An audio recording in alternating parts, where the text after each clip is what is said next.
আসসালামু আলাইকুম viewers, theme ডিরেক্টরের এই ভিডিওটিতে আপনাকে স্বাগতম। আজকের এই ভিডিওটিতে ভিজুয়াল স্টুডিও কোড এডিটরের বাই ডিফল্ট কিছু সেটিংস সম্পর্কে আলোচনা করব। ভিজুয়াল স্টুডিও কোড এডিটরটি ইনস্টল করে তারপর এই সেটিংসগুলো নিজের মতো করে সেট করে নিলে ভালো হয় এবং এগুলো বেশ ইম্পর্ট্যান্ট, কাজের ক্ষেত্রে খুবই দরকারি। এই ভিজুয়াল স্টুডিও কোডটির লেটেস্ট ভার্সন কোথায় পাবেন এবং কিভাবে এটি ইনস্টল করবেন, যদি সেটি জানতে চান তবে এই মুহূর্তে এই ভিডিওটির উপরে যে লিঙ্কটি দেখতে পাচ্ছেন সেটি ক্লিক করুন, অথবা ভিডিওটি চলা অবস্থায় যে কোনো সময় ভিডিওটির উপরে ডান দিকে যে আই বাটনটি দেখছেন সেটি ক্লিক করুন, অথবা এই ভিডিওটির ডেসক্রিপশনে দেওয়া লিঙ্ক থেকে দেখে নিতে পারেন। তো চলে যাব ভিডিওটির মূল পর্বে, তবে তার আগে একটু ইন্ট্রো দেখে আসি।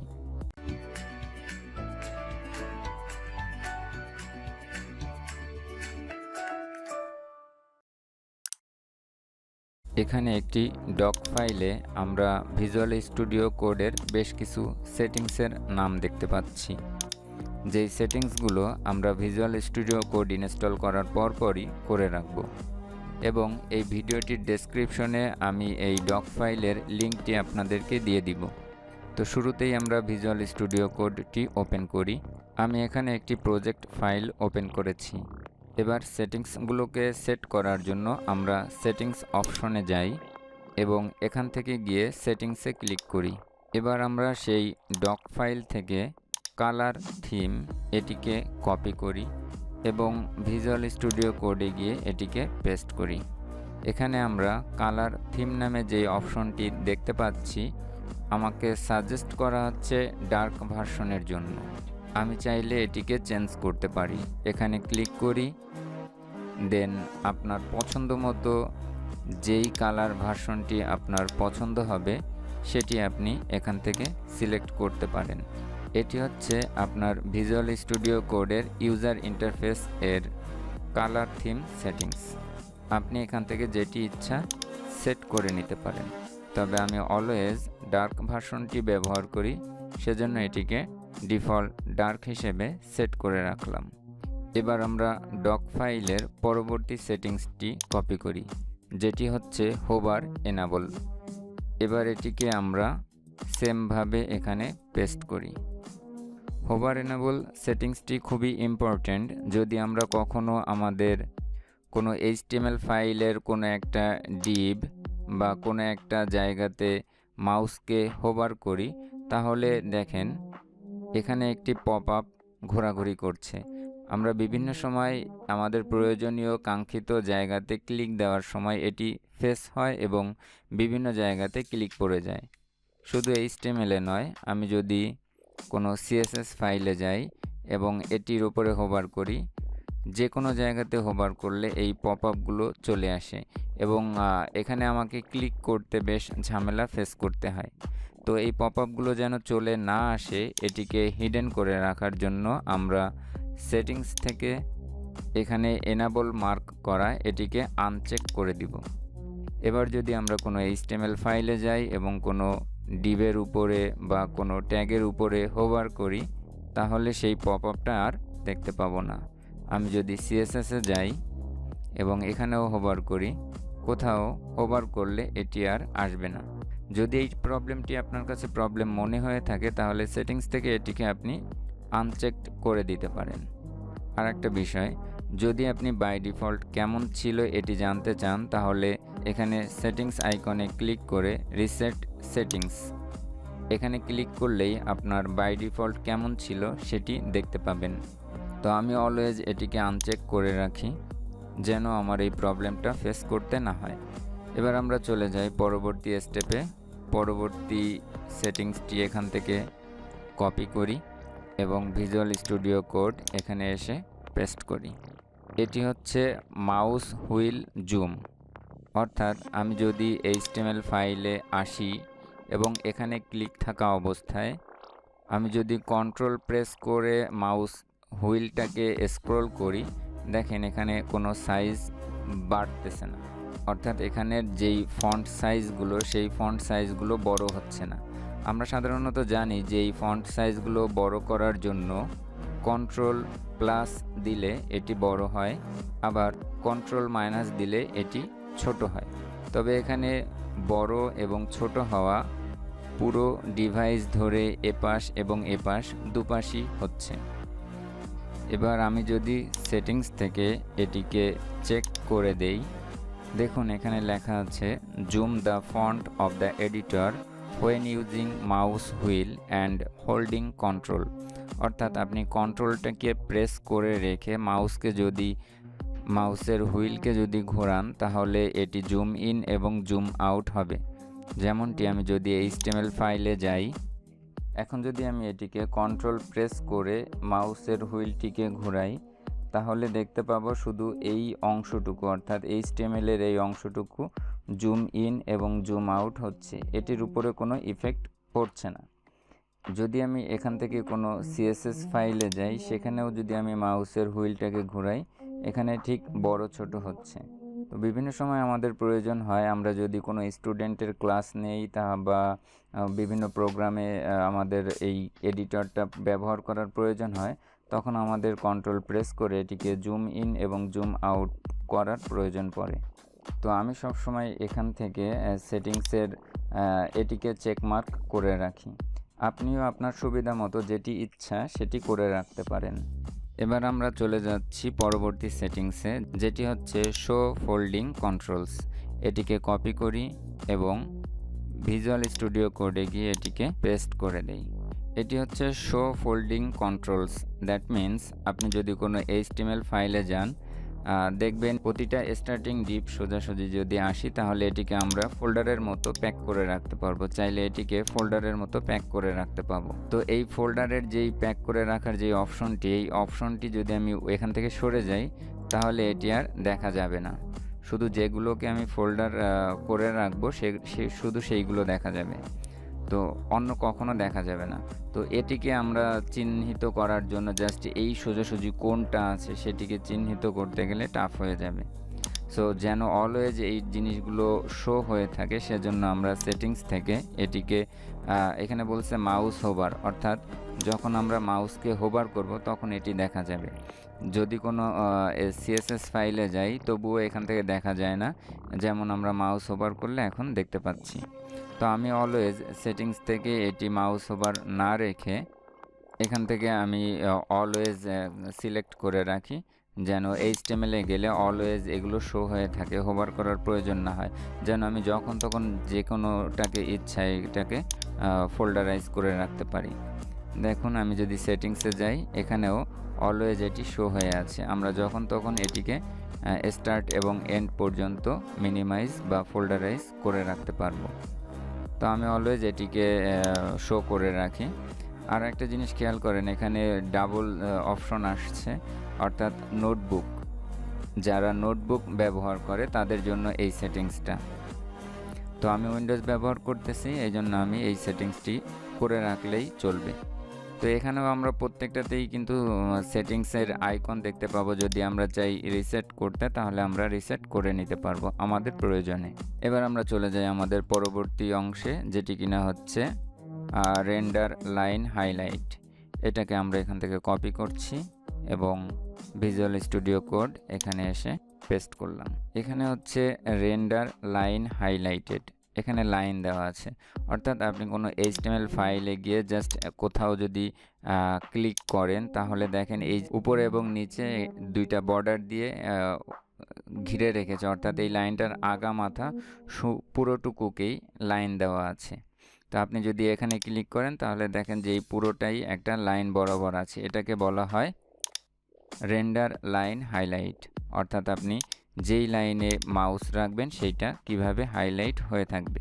তো এখান থেকে যদি আমরা দেখি এটা শুধু লাইন হাইলাইট হয়ে আছে, আর কি আছে, আমরা সেটিংসে গেলে এখানে লাইনের জায়গাতে আমরা যদি গুটার এটা ক্লিক করি তাহলে আমরা দেখতে পাবো যে এখানে আমি ক্লিক করলাম, জাস্ট অনলি আমার লাইন নাম্বারটা হাইলাইট হয়ে আছে, পুরো অংশটা হাইলাইট হয়নি। এভাবে আমরা রাখবো না।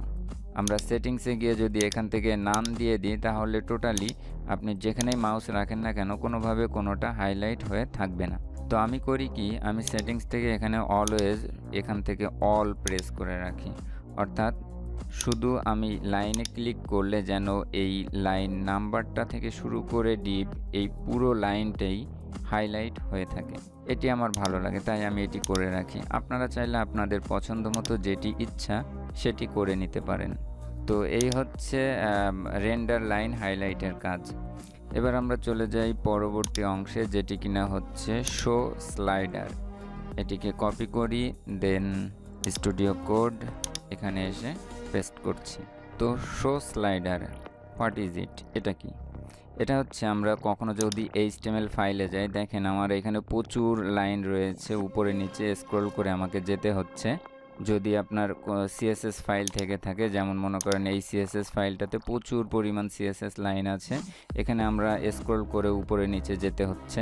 এবং আমরা যদি ডান দিকে যাই, দেখেন আমাদের সুবিধার জন্য এটিকে শর্ট করে দেওয়া আছে, অর্থাৎ আপনি এইভাবে স্ক্রল করে যেতে আসতে অনেকটা সময় লাগে, এই সময়টুকু যেন তাড়াতাড়ি আমরা যেতে পারি, যার জন্য এখানে আমরা একটা স্লাইড অপশন দেখতে পাচ্ছি।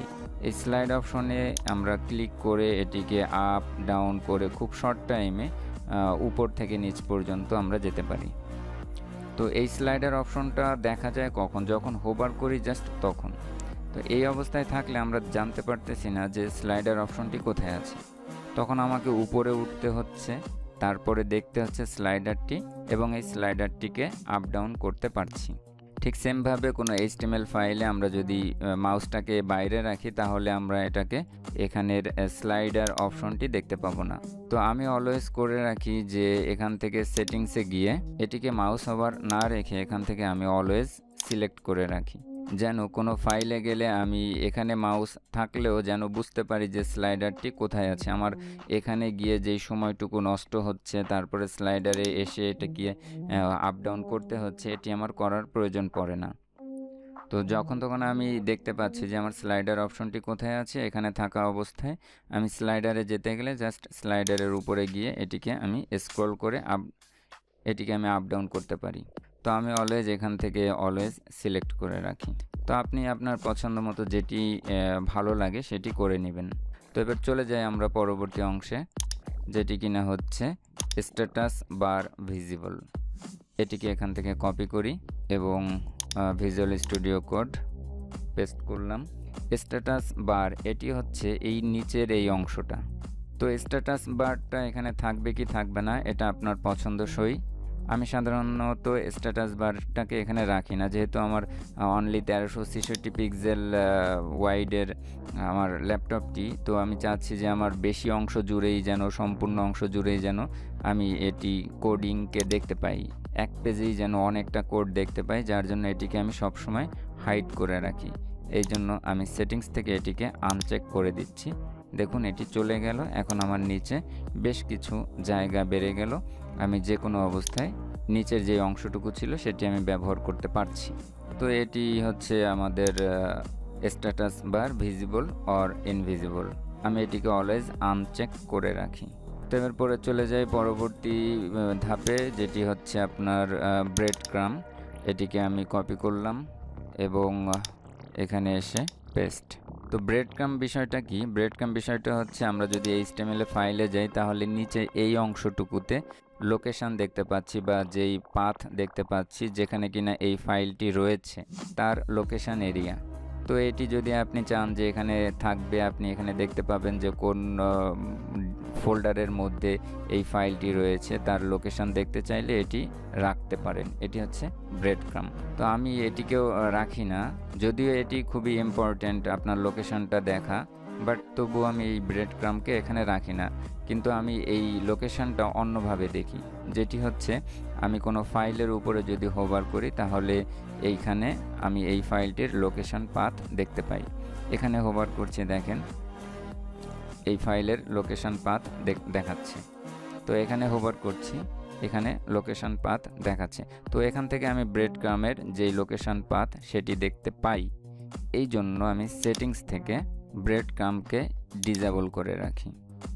এখন যদি আমি HTML ফাইলে যাই, তো আমি এখানে ব্রেড ক্রাম্ব দেখতে পাচ্ছি না। আমি যদি CSS ফাইলে যাই, তাহলে ব্রেড ক্রাম্ব দেখতে পাচ্ছি না। তো এখন আমি এখান থেকে শুরু করে এই পর্যন্ত অনেক অংশ জুড়ে আমার কোডটিকে দেখতে পাচ্ছি। তো এটি আমি অলওয়েজ এভাবেই সেটিংস করে রাখি। তো চলে যাই পরবর্তী অংশে, যেটি কিনা হচ্ছে এডিটর মাল্টিকার্সার মডিফায়ার। কপি করি এবং সেটিংসের এখানে পেস্ট। এটি খুবই ইম্পর্ট্যান্ট একটা সেটিং। যেমন আমরা যদি HTML এ যাই, আমরা বিভিন্ন সময় প্রয়োজনে একাধিক লাইন একই সঙ্গে এডিট করা দরকার পড়ে থাকে, অথবা যেমন মনে করেন আপনার এখানে এবং এখানে দুইটা অংশে সেম একটা ক্লাস আপনি লিখতে চাচ্ছেন বা সেম কিছু টেক্সট আপনি লিখতে চাচ্ছেন। তো একসঙ্গে যদি আমরা লিখি এবং এখানে দুইটা জায়গাতেই যদি চলে আসে, সেটা আমাদের জন্য অনেকটা টাইম সেভ করে এবং আমাদের জন্য একটা প্লাস পয়েন্ট। তো এটি যদি আমরা করতে চাই, তো এখানে আমি মনে করেন একটা ক্লিক দিলাম এবং এখানে আসার জন্য দেখেন আমার সেটিংসে এখানে দেওয়া আছে অল্ট্রা।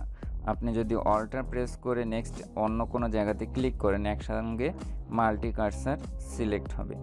যেমন এখানে তো সিলেক্ট আছে, এই অবস্থায় যদি আমি অল্ট্রা প্রেস করে এখানে ক্লিক করি তাহলে এখানে সিলেক্ট হলো। ধরুন আমি অন্য জায়গাতেও সিলেক্ট করতে চাচ্ছি, যেমন এখানে সিলেক্ট হলো, সরি, এখানে আমি ক্লিক করলাম, এখানে সিলেক্ট হলো। আপনি যত জায়গাতে ক্লিক করবেন তত জায়গাতে সিলেক্ট হবে। মনে করেন আপনি সামথিং লিখবেন, সামথিং, তো দেখেন যত জায়গাতে আমার ক্লিক করা আছে তত জায়গাতে কিন্তু সামথিং কথাটা চলে আসছে। তো এই জন্য এই সেটিংসটি খুবই ইম্পর্ট্যান্ট। তো বেশিরভাগ ক্ষেত্রেই আমি অল্টাতে আমার চাপ পড়ে না, আমি কিবোর্ড থেকে কন্ট্রোল প্রেস করে এটি করতে স্বাচ্ছন্দ্য ফিল করি। তো আমি কন্ট্রোল Z প্রেস করছি, অর্থাৎ আগের পজিশনে ফিরে আসলাম। তো এখানে আমি যদি ক্লিক রাখি এবং আমার প্রায় কন্ট্রোলে হাত চলে যায়, তো আমি কন্ট্রোলে যাওয়ার পরে এইভাবে প্রেস করি, বাট অন্য জায়গাতে সিলেক্ট করলেও মাল্টিপল কার্সার সিলেক্ট হয় না।